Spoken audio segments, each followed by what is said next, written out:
Election Day is Tuesday, November 5th. We're sitting down with Greenwich's candidates for Board of Selectmen and the Board of Education and asking them about the important issues and goals if elected. I enjoy serving the people of Greenwich. This position is one of three that I've served. I spent 20 years as a volunteer serving on the RTM in the BET while I ran and worked in the financial services.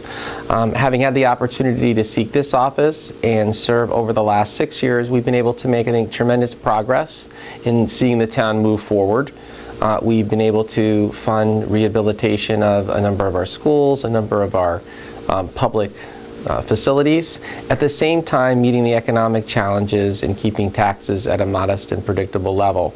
So I think I bring a nice blend of experience, certainly deep roots in the community. My family's been here for 5 generations, and a track record of getting things done and working across both sides of the aisle.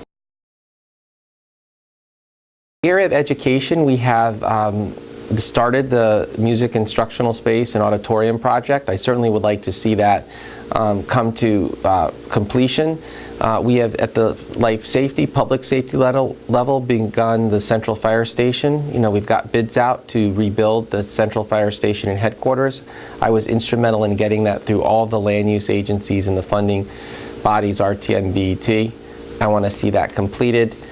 We are going to continue to press the BET for a Northwest Fire Station.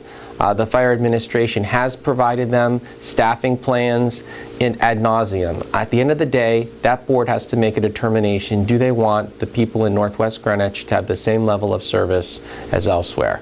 I am committed to that. I will continue to push it and use whatever means necessary to see to it that that gets a fair and just decision.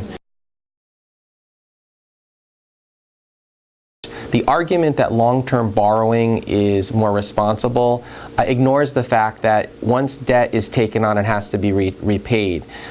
Debt for longer maturities carry higher interest rates. That means you're going to be paying interest and debt service over a longer period of time. It would be perhaps a viable argument if there was some project that wasn't being done because of funding. The reality is the town has a capacity to do so many projects at a time. And what we do is a tripartite funding. We look at the feasibility, we fund the architectural and engineering, and then we fund the construction. So that happens in many cases over a 3-year interval, sometimes 2. And so there's no shortage of capital dollars to get them done, but there is the time that's required to do the projects in terms of meeting the regulatory requirements, planning requirements. And so to me, it's worked. We've done $420 million worth of capital expenditures over the last 9 years. 180 million of that went into the schools, another 180 went into public works.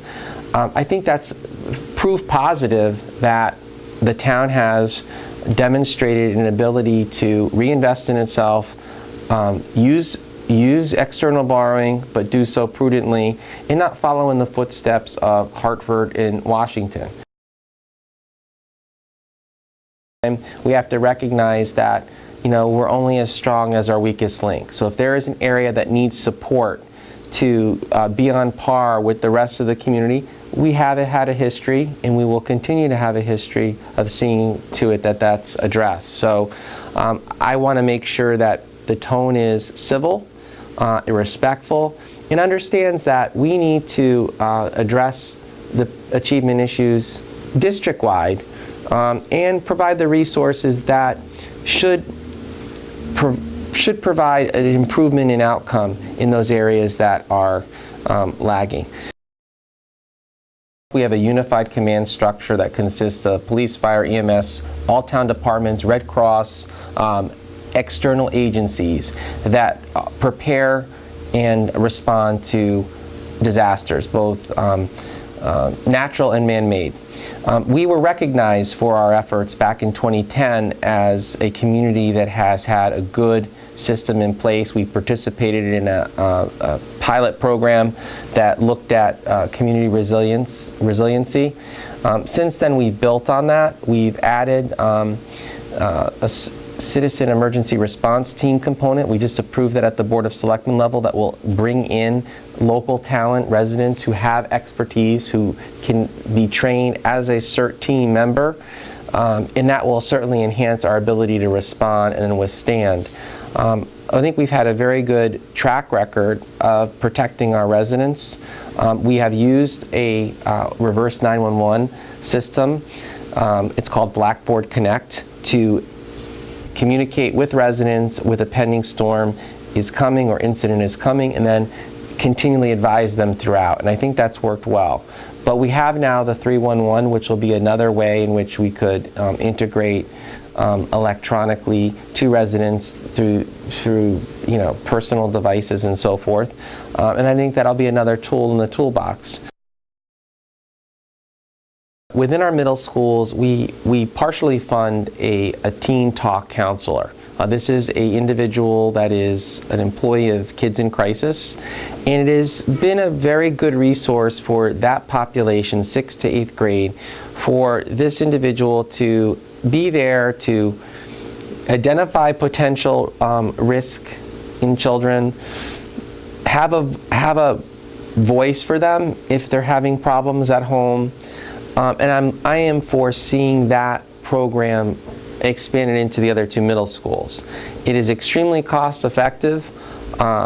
It's a collaboration, which I like. It's not just government, it's non-government organizations, it's the schools, and it's the town in partnership.